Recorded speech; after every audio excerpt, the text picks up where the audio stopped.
Hola, ¿cómo están?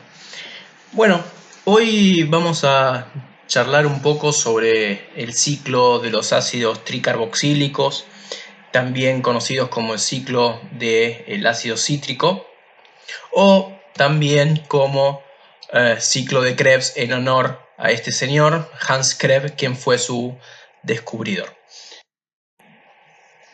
El ciclo de Krebs es un punto fundamental en el metabolismo aerobio celular, eh, particularmente porque de alguna manera este ciclo es el nexo entre el producto que se obtiene de la oxidación de varias moléculas de importancia biológica, como pueden ser la glucosa u otros hidratos de carbono, aminoácidos, ácidos grasos, que termina formando una molécula de acetil-CoA, como vieron en la clase anterior, por ejemplo, a partir del piruvato generado en la glucólisis y gracias a la actividad de la piruvato deshidrogenasa.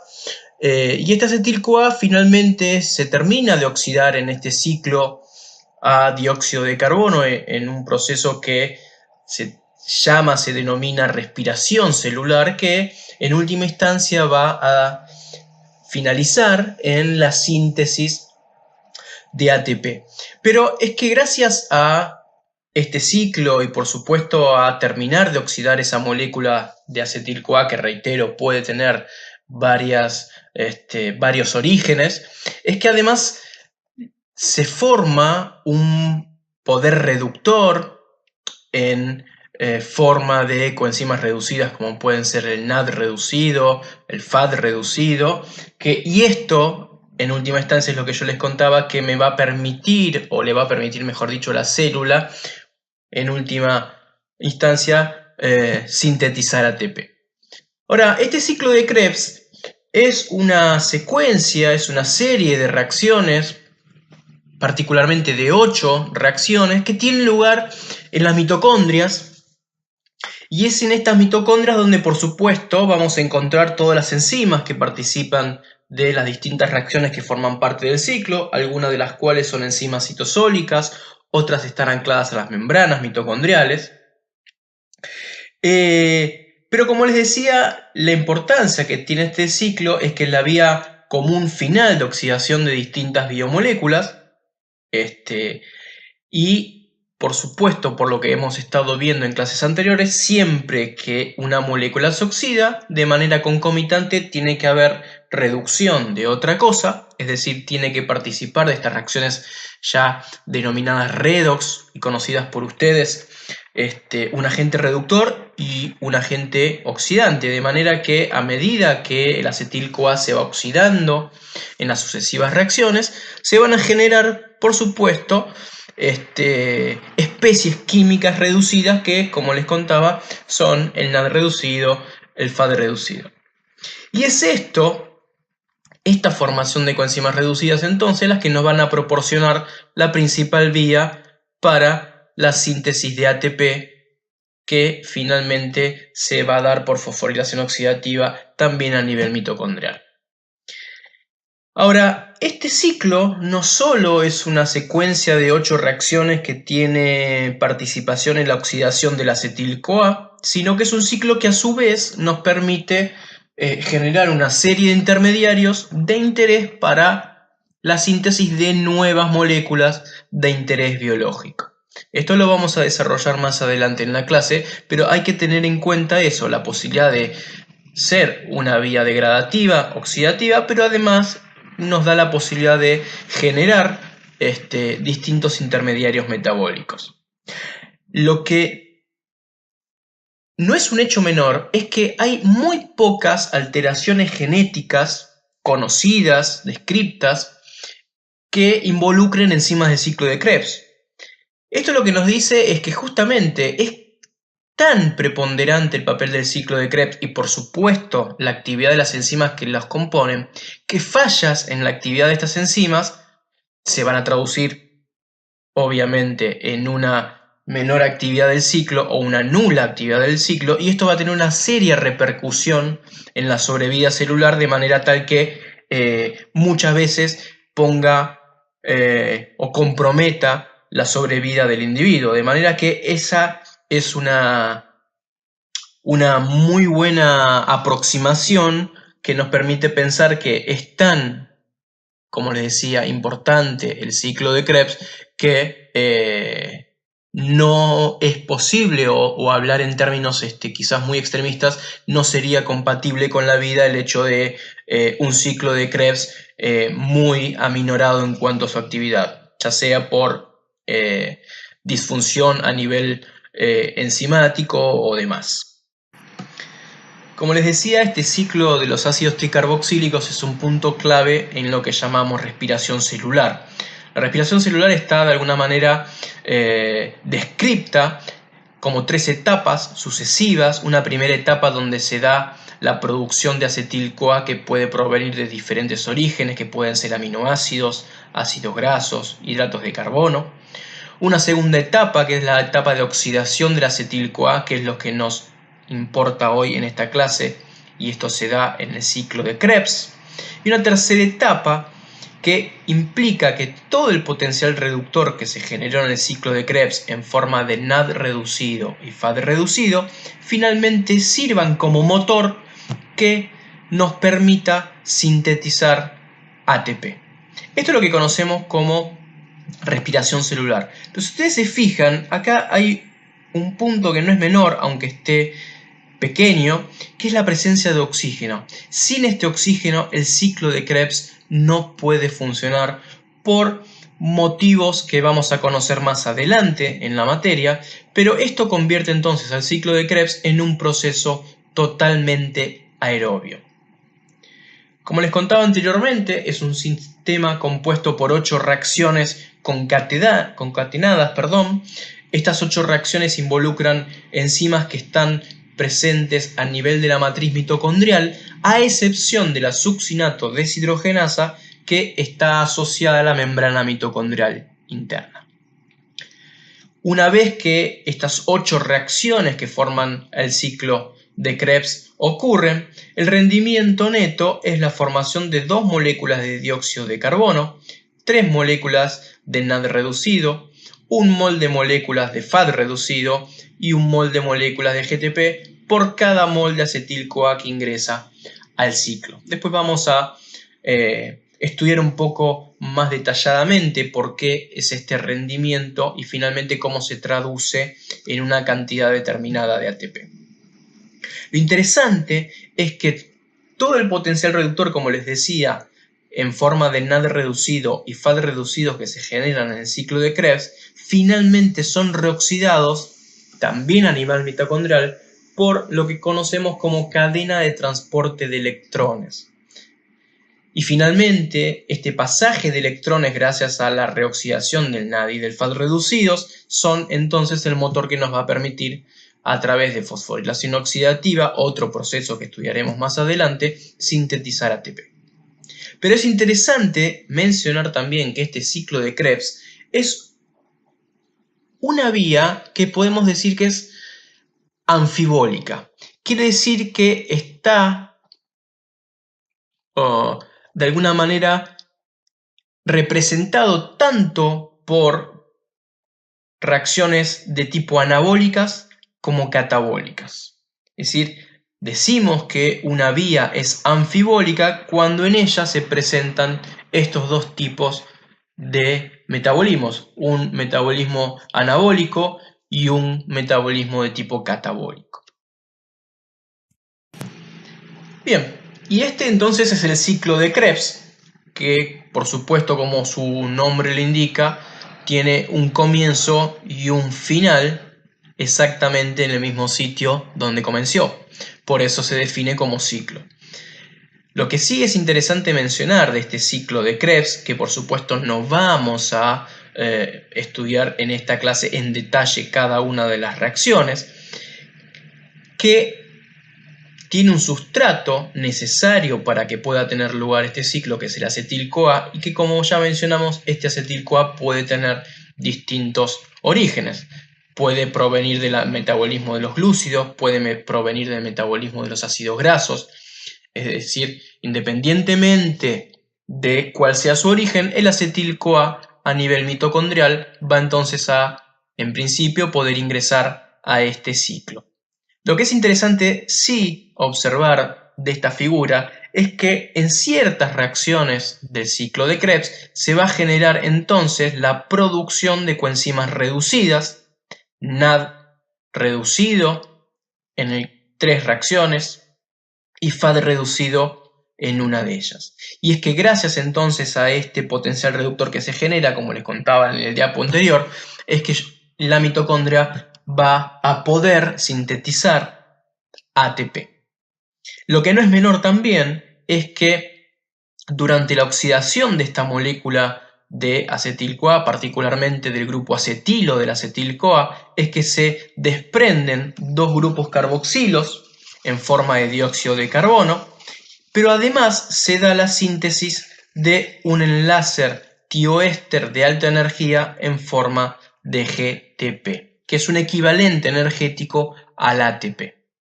Esto con tales características muy generales de este ciclo. Bien, nosotros acabamos de comentar que una de las particularidades que hacen interesante este ciclo de Krebs y que lo hacen tan relevante para el metabolismo aeróbico celular es justamente la producción de potencial reductor en forma de NAD reducido o en forma de FAD reducido. Pero por supuesto, a esta altura nosotros ya sabemos que para que una reducción tenga lugar, algo se tiene que oxidar, como mencionamos anteriormente. Ya sabemos que quien se va a oxidar es el residuo acetilo del acetil-CoA y quien se va a reducir eventualmente son las coenzimas oxidadas NAD y FAD. Pero resulta entonces clave entender que si bien, por supuesto, voy a tener ciertos productos que se van a generar, para que se generen estos productos es necesario que preexistan entonces sustratos que puedan ingresar a esta vía metabólica. De manera que, como toda vía metabólica, una de las cosas que va a determinar la actividad, la velocidad de este ciclo es justamente la disponibilidad de los sustratos, la disponibilidad de acetil-CoA, la disponibilidad de coenzimas oxidadas mínimamente. Es decir, que en cuanto la célula posea niveles apreciables de estos sustratos, entonces este ciclo va a poder tener su lugar. Por supuesto, a esto después le vamos a agregar el hecho de que muchas de las enzimas de este ciclo son regulables de manera alostérica principalmente. Tal como les prometí, no vamos a hacer un estudio muy pormenorizado de cada una de las reacciones del ciclo de Krebs, pero sí hay una serie de reacciones que me parece que vale la pena que discutamos porque tienen características que las hace interesantes. Estas reacciones son las reacciones de condensación catalizada por la citrato sintasa por un lado, la reacción de descarboxilación oxidativa catalizada por la isocitrato deshidrogenasa, lo mismo que la catalizada por la alfa-cetoglutarata deshidrogenasa, la fosforilación a nivel de sustrato catalizado por la succinil-CoA sintetasa o succinato-tioquinasa también la pueden encontrar en los libros. Y por último, la deshidrogenación del malato catalizada por la malato deshidrogenasa. Entonces, de todas las reacciones vamos a estudiar unas cuantas, pero tal como les prometí, les decía, no todas ellas. La primera reacción entonces que me parece interesante que revisemos es entonces la catalizada por la citrato sintasa, es una reacción de condensación y es la reacción que de alguna manera toma el sustrato inicial de esta vía, que es el acetil-CoA, lo condensa, como el nombre de la reacción lo dice, al oxalacetato, para dar lugar a la producción de esta molécula que es el citrato. Fíjense que este citrato dispone de 3 grupos carboxilos, 1, 2 y 3, y esto es lo que de alguna manera da el nombre a este ciclo de los ácidos tricarboxílicos, porque muchos de los intermediarios de este ciclo entonces poseen 3 grupos carboxílicos. Ahora, esta reacción no es interesante porque da de alguna manera lugar a un compuesto con 3 carboxilos, sino que me pareció interesante discutirla porque es una reacción que, como ustedes habrán percibido, es fuertemente exergónica. Es una reacción que por cada mol de acetil-CoA que se condensa con oxalacetato y se produce citrato, se liberan 32.200 joules por mol. Es decir, es una reacción que libera una gran cantidad de energía, de manera que convierte a esta reacción en una reacción muy espontánea. Y es interesante entonces entender que la espontaneidad de esta reacción, el hecho de que sea tan exergónica entonces, hace que sea esta, junto con otras reacciones que vamos a revisar, de alguna manera lo que impulsa la dirección de este ciclo. Es la gran energía que se libera en esta reacción lo que, entre otras, repito, permite que este ciclo siga un sentido. Entonces, cuando nosotros estemos en presencia de reacciones fuertemente exergónicas, como es la catalizada entonces por la citratosintasa, vamos a estar en presencia de reacciones que no solo le dan una dirección a este ciclo, sino que podemos decir que son las reacciones marcapasos de este ciclo, son las reacciones que marcan entonces el ritmo de este ciclo. Entonces, por eso la importancia de esta reacción y por eso es que tenía ganas de revisarla junto con ustedes. Continuando entonces con la revisión de algunas de las enzimas interesantes del ciclo de Krebs, vamos a mencionar la reacción, la tercera reacción de este ciclo, que es la catalizada por la isocitrato deshidrogenasa. Y esta reacción también es una reacción fuertemente exergónica, una reacción donde, como decía, se pierde una gran cantidad de energía, lo que la convierte en una reacción muy espontánea. Y que entonces, junto con la reacción número 1 que vimos en el slide anterior, le dan el sentido a este ciclo y también permite que en función de esta reacción se vaya de alguna manera seteando el ritmo de este ciclo por ser una reacción entonces marcapaso. Entonces una enzima, la isocitrato deshidrogenasa, que a su vez es regulable, después vamos a ver de qué manera, pero además esta tercera reacción del ciclo de Krebs es donde se genera el primer mol de NAD reducido, es decir, es la primera reacción del ciclo donde se genera potencial reductor, que como mencioné al comienzo de esta charla, va a ser el que va a permitir a esta célula a nivel mitocondrial sintetizar ATP. Entonces, isocitrato deshidrogenasa cataliza la tercera reacción de este ciclo, una reacción fuertemente exergónica, espontánea, y donde se genera el primer mol de NAD reducido. El resultado de esta reacción es alfa-cetoglutarato. Alfa-cetoglutarato que justamente va a ser sustrato para la cuarta reacción, que es la reacción catalizada por la alfa-cetoglutarato deshidrogenasa. Esta también es una reacción fuertemente exergónica, es una reacción también que representa un marcapaso en lo que es la actividad de este ciclo, una reacción donde también se genera un mol de NAD reducido. Es decir, esta reacción catalizada por la alfa-cetoglutarato deshidrogenasa también aporta poder reductor. Lo que es interesante mencionar de esta enzima, de esta alfa-cetoglutarato deshidrogenasa, es que es un complejo multienzimático que guarda muy similares características al complejo piruvato deshidrogenasa que estudiamos anteriormente en la materia. Tal es así que este complejo enzimático requiere las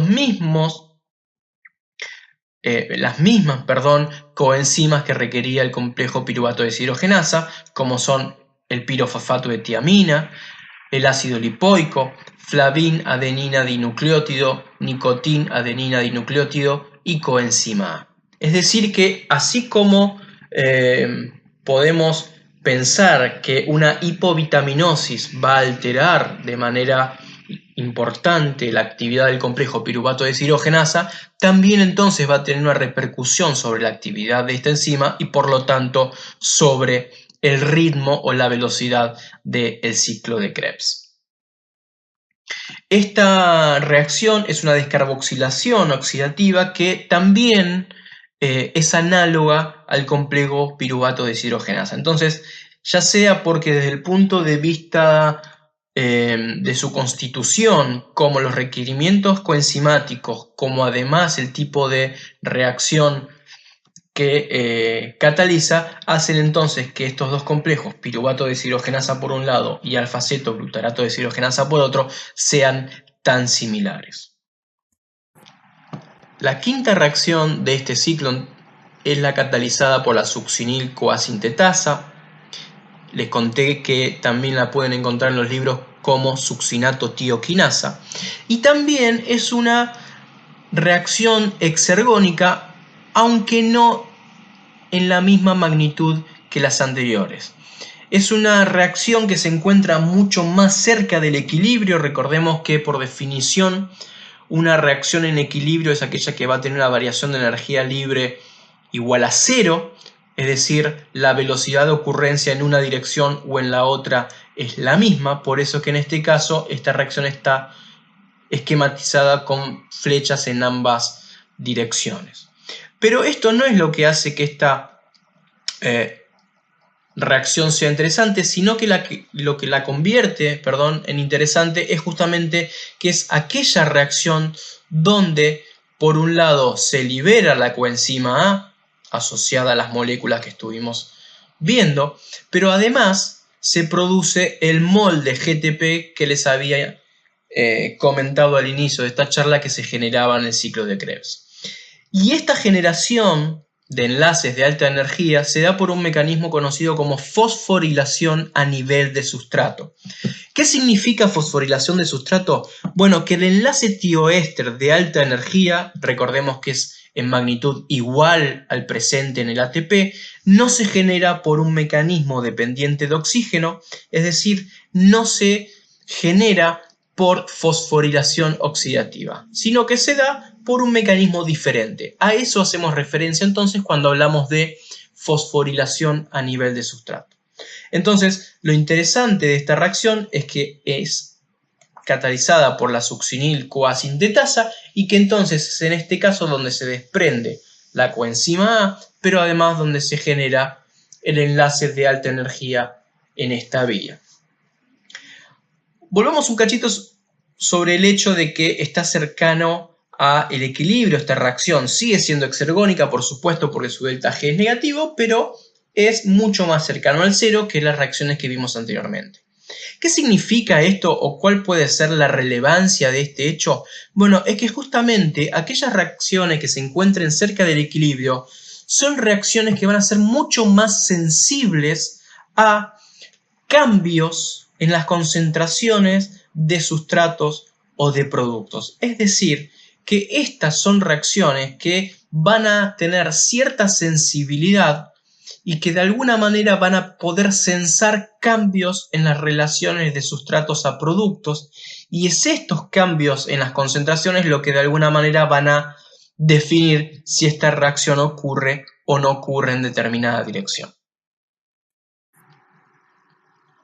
La última reacción que quería comentar con ustedes es justamente la última reacción del ciclo, que es la que permite de alguna manera regenerar el oxalacetato que se consumió en la primera reacción por condensación con el acetil-CoA a partir de malato. Una reacción que está catalizada por esta enzima, la malato deshidrogenasa, y que permite generar además el último mol de NAD reducido en esta vía. Pero además lo interesante de esta reacción es que, al contrario de las reacciones que estuvimos estudiando hasta recién, es que es una reacción fuertemente endergónica. Es una reacción entonces que tiene un delta G muy positivo. Sin embargo, nosotros vimos que este ciclo sigue un sentido, particularmente tal como lo dibujamos o los gráficos que le mostré, sigue el sentido de las agujas del reloj. Sin embargo, esta reacción de alguna manera parecería contradecir ese sentido. Pero si ustedes piensan, este ciclo va a seguir funcionando en ese sentido aún en presencia de esta reacción. que parecería, como les decía, contraponerse. ¿Y esto es por qué? Bueno, fundamentalmente porque, como les comenté al principio de la charla, el ciclo de Krebs no es meramente una vía de oxidación del grupo acetilo, la acetil-CoA, sino que además es una vía que nos permite regenerar o de alguna manera producir intermediarios que pueden ser utilizados como puntapié inicial para la síntesis de otras moléculas de interés biológico.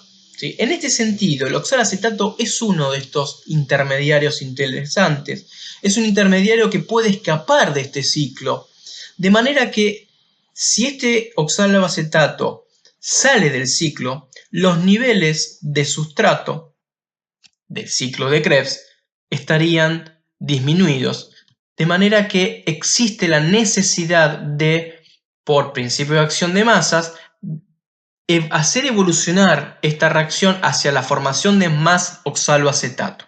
Dicho de otra manera, es una reacción que, si bien es fuertemente endergónica, el escape del oxaloacetato hacia otras vías, por ejemplo, la vía gluconeogénica que vamos a estudiar en la segunda era, hace que esta reacción, aun cuando podría preverse que termodinámicamente no es favorable, ocurra de la misma manera.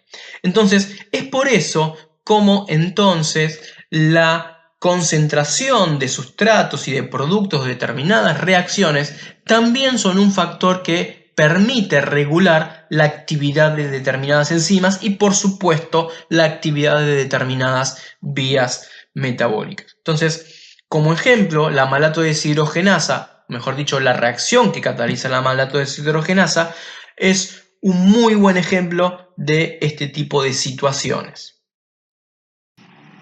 Bien, resumiendo entonces un poco cómo es el rendimiento energético de este ciclo, vamos a decir que por cada vuelta de ciclo, es decir, por cada mol de acetil-CoA que ingresa al ciclo de Krebs y se oxida completamente, se van a formar 10 moles de ATP. ¿De dónde surgen estos 10 moles de ATP?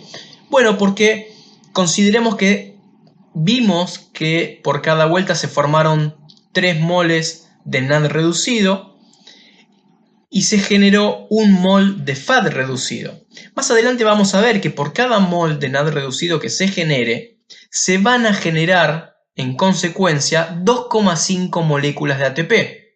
Es decir, que el rendimiento de ATP que se obtiene de la reoxidación del NAD reducido en etapas sucesivas de la respiración celular van a dar 7,5 ATP.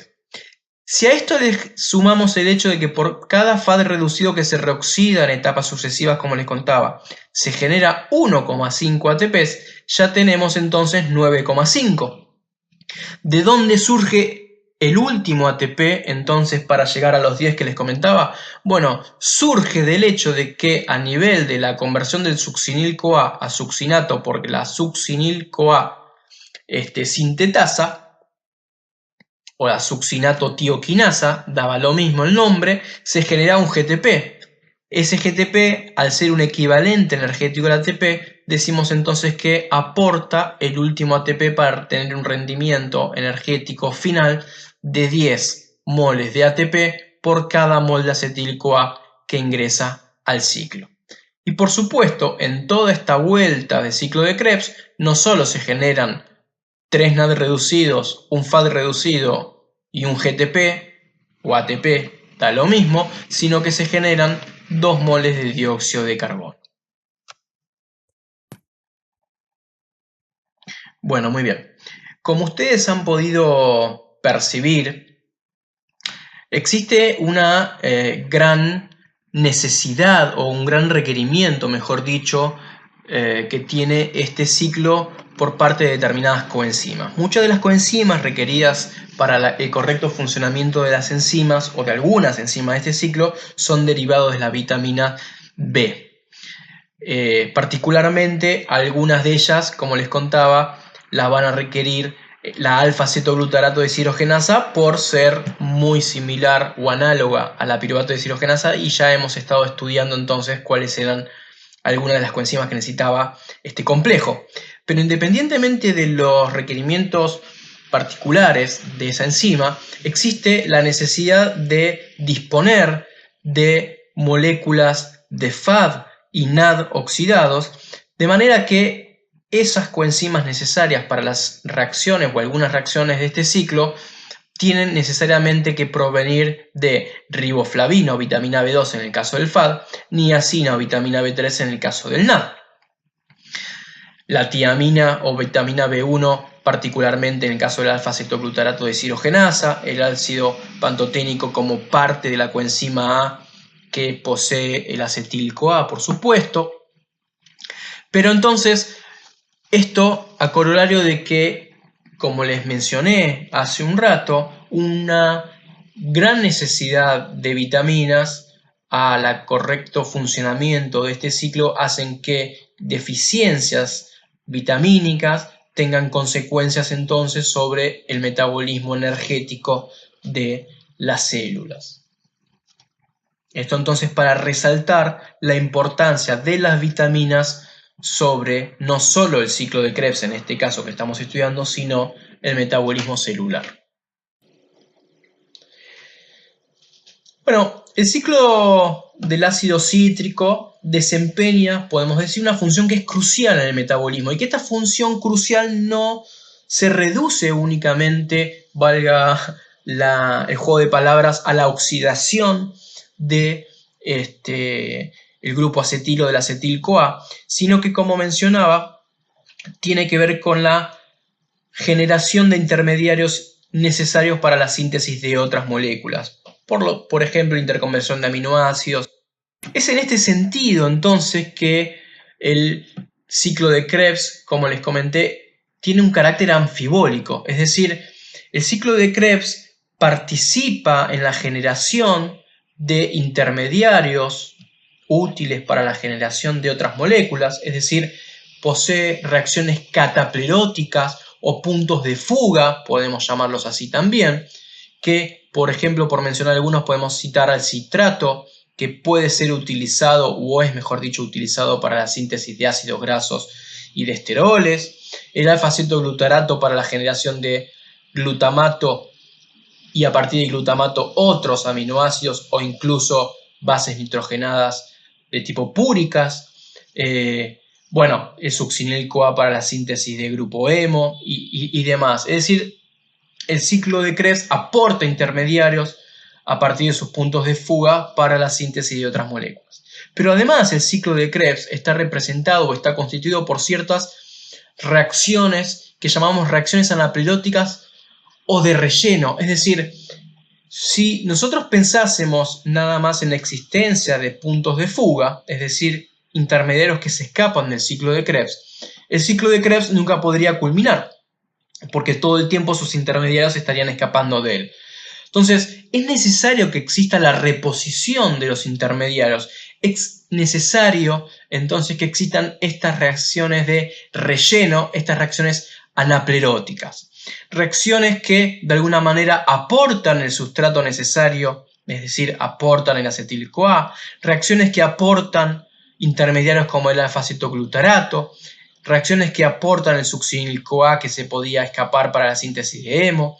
Reacciones que aportan incluso hasta el mismo malato u oxalacetato.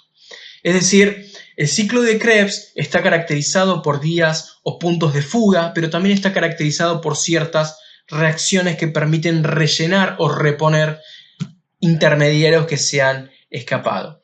En este sentido, es necesario mencionar como reacciones anapleróticas o de relleno principales de este ciclo las catalizadas por la piruvato carboxilasa, que nos permiten reponer oxalacetato a partir de piruvato, la enzima málica, que tiene relevancia en el aporte de malato para que este ciclo entonces pueda culminar, pero que además vamos a ver más adelante, es clave en generar potencial reductor para la síntesis de ácidos grasos. La reacción catalizada por la fosfonol piruvato carboxilasa, bueno, es decir, una cierta cantidad de reacciones que son interesantes porque sin ellas no podría entonces este ciclo de Krebs de alguna manera evolucionar, en el sentido de poder culminar, por supuesto, ¿no? ¿Y cómo se regula el ciclo de Krebs? Bueno, la regulación de esta vía principalmente depende de la disponibilidad de los sustratos. Es decir, en la medida que exista acetil-CoA y por supuesto oxalacetato en esta matriz mitocondrial, entonces este ciclo por supuesto va a poder ocurrir. Pero por supuesto además muchas de las enzimas que participan de esta vía son sujetas a modulación alostérica. Modulación alostérica que tiene que ver incluso con muchas veces con los niveles de NAD reducido presentes en esa mitocondria. Entendamos que este NAD reducido entonces es un producto de esta vía, de manera que este producto de la vía permite regular determinadas enzimas, particularmente la citratosintasa, la isocitrato deshidrogenasa y la alfa-cetoglutarato deshidrogenasa, como ejemplo entonces de un mecanismo de retroalimentación negativa o de inhibición por producto de estas vías. Es decir, el NAD reducido ejerce su actividad de modulador alostérico negativo, impactando sobre estas tres enzimas principalmente.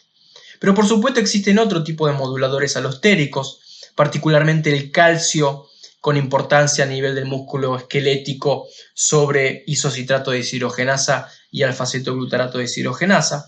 Pero además, los niveles energéticos son de alguna manera lo que van a regular la tasa de este ciclo de Krebs. Es decir, la disponibilidad de energía, la traducida o leída de alguna manera o sensada en términos de la relación ADP a ATP que exista, va a ser lo que particularmente a través de la modulación de la actividad de la isocitrato deshidrogenasa, bueno, permitan entonces que este ciclo continúe o disminuya su actividad.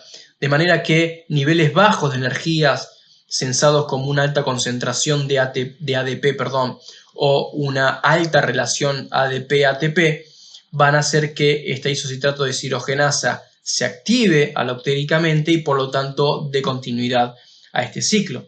Mientras que por el contrario, niveles elevados de ATP o lo que es lo mismo una relación baja ADP-ATP va a hacer que esta enzima se inhiba y por lo tanto la actividad de este ciclo disminuya.